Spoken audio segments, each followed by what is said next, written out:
girls, welcome back to another day of ELA. We are going to be talking about something new for the next 2 days, and that is actually going to be poetry. I really love poetry because it's a little bit more creative and fun to do. So what we're going to start with today is just going through what is poetry and some vocabulary that's going to help you understand a poem.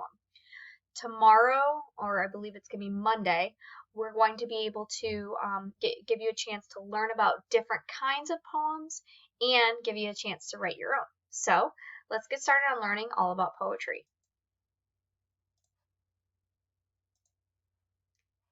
So when we're talking about the pieces of poetry, we're actually talking about the elements of poetry.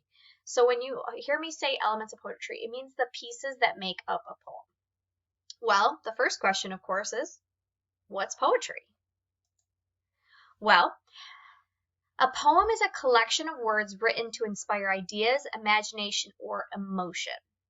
So a poem isn't necessarily a story like, this person went to the store, they were looking for milk, they found the milk, they brought it home. That's a story. A poem is a little bit more creative. You kind of have to think beyond it. So right over here we have an example of a poem. So it's I wonder how the world would be if I could see the way you see. Would I love it less or hate it more? Could I go back to the way I was before? As you could tell, there's a flow to it. There's a little bit of a beat, but it's also very kind of vague. So when I'm talking about vague, it's not giving me concrete details. I actually have to create those thoughts and ideas in my head, and it kind of starts making you think about questions. So this one was, if what would the world be like if I could see through someone else's eyes? Well, that's an interesting thought to think about, and it kind of broadens your horizon. So that's what poetry is, a collection of words written to inspire ideas, imagination, or emotion. So the next few slides that we're going to look at are going to talk about those other elements of poetry. So we already kind of talked about this earlier this past week, and so this should be really popular. We're talking about theme again. So theme is another important part of poetry. The theme of a poem is a truth, lesson, or message about life. Again, theme is our central message. What is it trying to teach you? Poems are a great resource to also get theme practice. We talked about how fables are great ones, but poetry is a good one too. So at the bottom, you'll see here it says possible themes: acceptance, friendship, tolerance, bravery, honesty. All of those are great examples, but remember, those are not what we're limited to. There could be more. So we have another poem over here that's going to have a theme to it. So my people. You are my people. You know me, you see me, you hear me, you surround me. You don't laugh at me, you don't gossip about me, you don't leave me, you don't judge me. You always listen, you always wait, you always trust, you always stay. You are my people. Well, what is this poem trying to teach me? Well, it sounds like it's trying to teach us about friendship. For someone who doesn't, judge you, someone who listens to you, cares about you. That's a great representation of friendship. So this is a poem that would represent theme. Now, remember, not all poems are going to have the same theme, and sometimes the theme, again, might need to use your inferencing skills a little bit more. Okay. The next element of poetry we're going to talk about is mood. This isn't like, oh, I'm in a grouchy mood today. Oh, I'm happy now. It's actually the feelings that the author or the poet, because the poet is the person who's writing a poem, it's what they're trying to get you to feel. So it's not your feelings you're in right now, it's the feelings that come from the poem. So some of those feelings could be spooky, frightening, dangerous, safe, comfortable. Those can be things that an author is trying to convey. Sometimes an author might try and convey fear. So let's read this poem. The Forest. Quietly the forest calls for me to come inside, but as the light is fading fast, I wish instead to hide. Who knows what danger lurks about? Creepy things to make me shout. No, no, I will not go inside. I think instead that I would rather find a place to hide. So with this one, you can tell the mood of this is afraid, unknown. They're showing a little bit of curiosity, but they're mostly like fearful, and things like that. So Mood is the way that the poet is trying to get you to feel about this. So what emotions are going to come out after you read it. Next one is rhythm. If anybody likes music, everyone knows about rhythm. So rhythm is the beat, the sound, and the feel of a poem. As you've heard me read these poems, there's kind of like a you can kind of feel a beat to them. Now, I'm not saying that every poem has one, but a lot of poems have a nice rhythm to it. So it's the beat and the feeling. So let's read this poem and you'll kind of hear it. A little seed for me to sow, a little earth to make it grow. A little hole, a little pat, a little wish, and that is that. A little sun, a little shower, and in a while, a little flower. You can feel how the poem kind of has a nice flow to it, and you can kind of predict the next beat that's going to come into it. You can actually put music to it. Poets might put it to music because it's got a little bit of a feel. Music, that you hear on the radio, a lot of times those are poems that have been created, to be in music form. So rhythm is kind of that feeling, that beat, and the of the story. Okay, next one is a line. So a line is a single row of words in a poem. So the poem we have here is I Eat Peas with Honey. This right here is our title.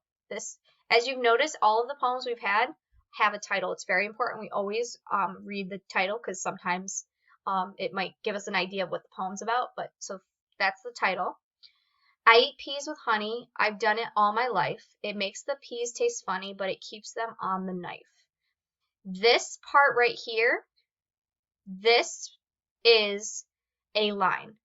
This, even though it's the same thing as the title, this right here is still just one line.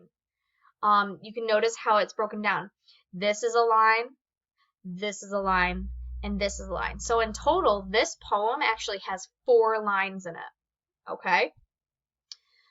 And we're going to talk about the next part of this to kind of break down a poem. But each of these pieces, each of these rows of words, those are all of our lines. Next thing, the meter of a poem is a number and style of accented syllables in a line. It is written in a repeated pattern. So again, it kind of connects to the rhythm. It's kind of like the syllables that you hear. So it's kind of, again, a beat. So hickory dickory dock. Hickory dickory dock. The mouse ran up the clock. The clock struck 1. The mouse ran down. Hickory dickory dock. In each of those lines, there was 3 claps. Hickory dickory dock. The mouse ran up the clock. The clock struck 1. The mouse ran down. Hickory dickory dock. So this is so it's the syllables of a poem. So that's what a meter is. Now everyone who usually reads poems know, again, not every poem, but a lot of poems have rhymes in them. So rhymes are words that have the same ending sounds. A lot of the poems that we've been reading today have rhymes in them. The man who wasn't there. As I was going up the stair, I met a man who wasn't there. He wasn't there today. Oh, how I wished he'd go away. This poem actually has 2 rhymes to it. So we have stair and there, and we have today and away. Sometimes they might write it in a different pattern. They might say, I was once on the stair that had a good floor, and then I went somewhere and it was there. I know it's a terrible example, but basically what I'm saying is it's not necessarily going to be one line on top of the other. They might spread out. So as you're reading a poem, you can feel that beat and figure out where those rhymes are. Okay, so before we were talking about a line, now we're going to be talking about a stanza. A stanza is a group of lines. So in this poem, this first part has 4 lines in it. Then you see this big break here, and then you have 4 more lines. This one part is one stanza. Then you have our break, and this is our second stanza. I almost imagine it like a paragraph. It's the second part of the story. So a happy child. My house is red, a little house. A happy child am I. I laugh and play the whole day long. I hardly ever cry. I have a tree, a green, green tree, to shade me from the sun, and under it I often sit when all my play is done. So again, this piece is a group of lines that make up a stanza. Okay? So in total, this one has 2 stanzas. And again, as I say these, that doesn't necessarily mean a poem only has, 2 stanzas. It might have more, it might have less. It depends on the poem. That's what's great about poetry. It's really creative, and the poet gets to decide what they want it to be. And we've already kind of talked about it, but what is a poet? A poet is the person that writes the poem. They're the ones that are trying to evoke an emotion, and anyone can be a poet. As I know a lot of you are probably going, oh gosh, I don't really want to write a poem. I'm a little worried. I am telling you, it is so much fun to kind of get creative and think about things that you wouldn't normally think about. And when we talk about tomorrow, all those other ways that you're going to be able to write poems, there's always going to be one that's going to reach you and get really excited about. And I'll talk about those the next time. Okay, so that is all we have about poetry for today. So those are the different elements of poetry.